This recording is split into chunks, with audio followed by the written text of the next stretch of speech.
Assalamualaikum warahmatullahi wabarakatuh. Salam sejahtera untuk kita semua. Salam sejahtera untuk seluruh saudara-saudaraku sebangsa dan setanah air dimanapun Anda berada. Para pemirsa, kembali lagi bersama dengan saya Abdul Aziz Jazuli di channel ini.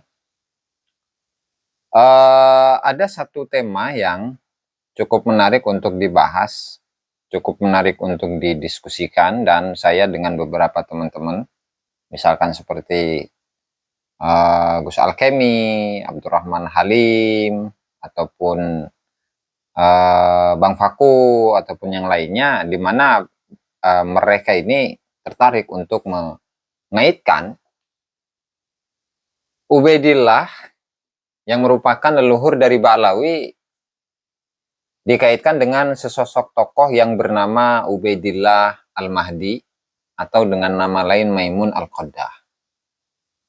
Jadi apakah yang juga kesimpulan bahwasannya Ubaidillah yang merupakan leluhur dari Ba'lawi itu adalah Maimun Al-Qaddah itu merupakan salah satu temuan yang ditemukan oleh kawan-kawan, ya, dan tentu ini menjadi satu tema yang cukup menarik untuk dibahas, untuk dikaji. Nah, kemudian apakah bisa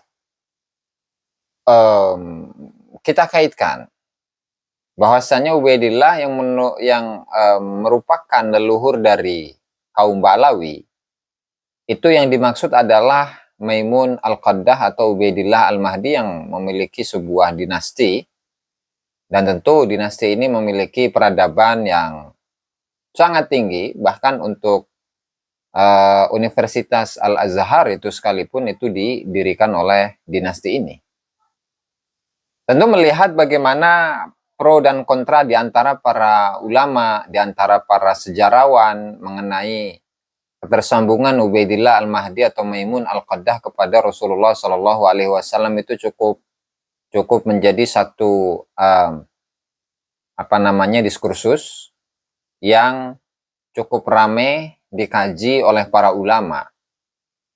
Ada yang menerima mereka sebagai dzurriyyah Rasulullah Shallallahu Alaihi Wasallam, dan ada yang menolak mereka sebagai dzurriyyah Rasulullah Shallallahu Alaihi Wasallam, yang kemudian diantara yang menerima mereka sebagai dzurriyyah Rasulullah Shallallahu Alaihi Wasallam itu adalah misalkan seperti Al-Makrizi, kemudian siapa namanya, La ilaha illallah Rasulullah, Amiduddin An-Najafi dari kalangan ulama ahli nasab, dan lain sebagainya, ya. Sementara di sisi lain misalkan seperti tokoh Ibnu Hazm Al-Zahiri, kemudian Taqiyuddin As-Subki, Syamsuddin Az-Zahabi, bahkan Ibn Taimiyah dan lain sebagainya itu menolak status Ubaidillah Al-Mahdi sebagai dzurriyyah Rasulullah Shallallahu Alaihi Wasallam. Walhasil dari beberapa kesimpulan yang saya diskusikan dengan teman-teman itu, saya juga belum menerima bahwasannya Ubaidillah yang merupakan leluhur dari Ba'lawi itu merupakan Ubaidillah Al-Mahdi yang mendirikan dinasti Fatimiyah yang ada di Afrika Utara. Meskipun memang memiliki beberapa kesamaan-kesamaan yang ada, nah, tetapi saya memiliki sebuah kesimpulan bahwa itu adalah tokoh yang berbeda. Jikapun iya, itu adalah Ubaidillah Al-Mahdi merupakan leluhur dari kalangan Ba'lawi atau para habaib Ba'lawi, ya tentu kita memahami bahwasanya Ubaidillah Al-Mahdi itu adalah sosok historis dan bukan sosok fiktif. Sementara untuk sejarah atau kesejarahan yang dimiliki oleh Ba'lawi yang kemudian mengglorifikasi masing-masing tokoh-tokoh dari leluhur-leluhur mereka, itu tidak memiliki data, tidak memiliki fakta akan keberadaan mereka, ya, sesuai dengan apa yang mereka gambarkan, ilustrasikan dalam kitab-kitab yang mereka tulis.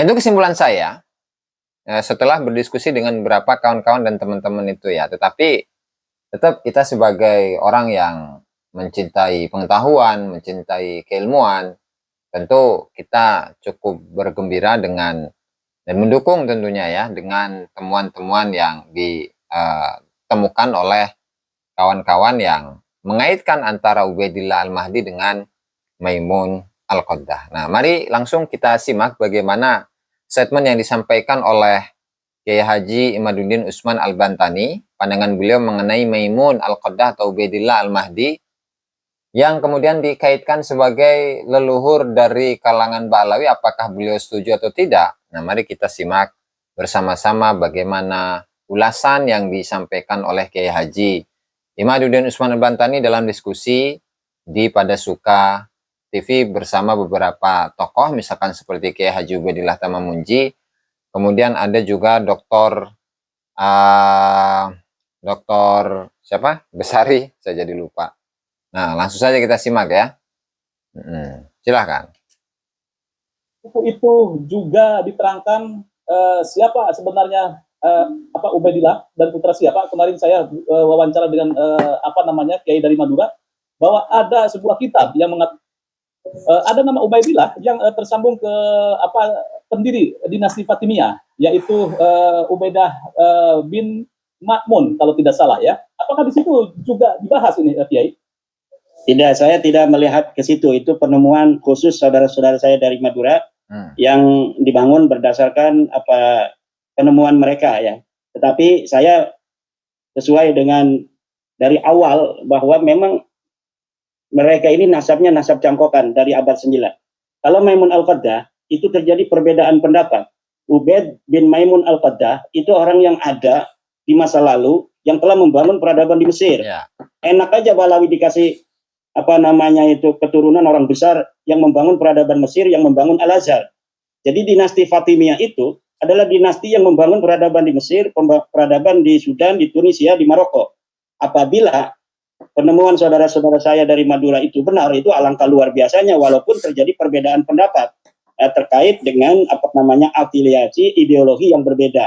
Nah, jadi orang-orang yang mempermasalahkan nasab daripada dinasti Fatimiyah itu menurut saya ya, terkait hanya karena masalah ideologi sunnah dan Syi'i.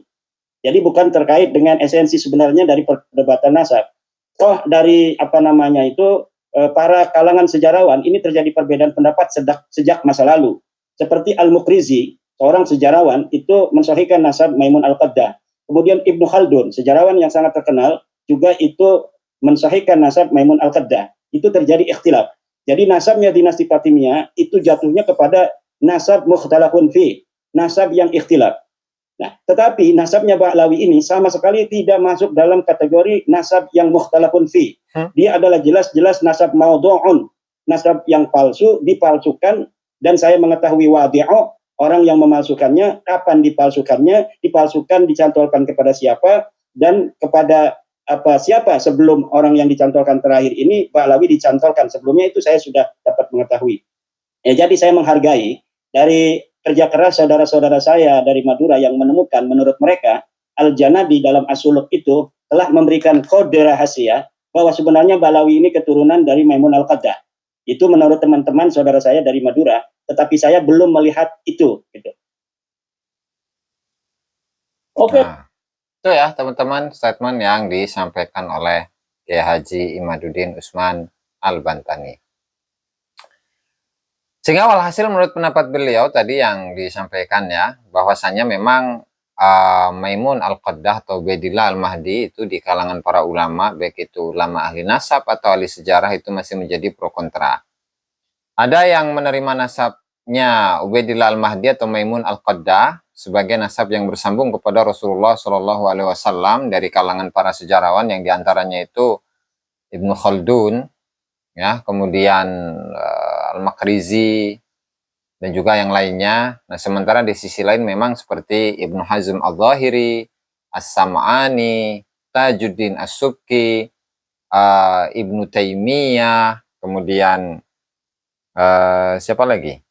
Ibnu Hajar Al-Asqalani, kemudian ulama-ulama yang lain yang memang beliau-beliau itu memang secara mayoritas ya ulama-ulama dari kalangan para sejarawan itu menolak status Ubaidillah Al-Mahdi sang pendiri dinasti Fatimiyah sebagai dzurriyyah Rasulullah Shallallahu Alaihi Wasallam.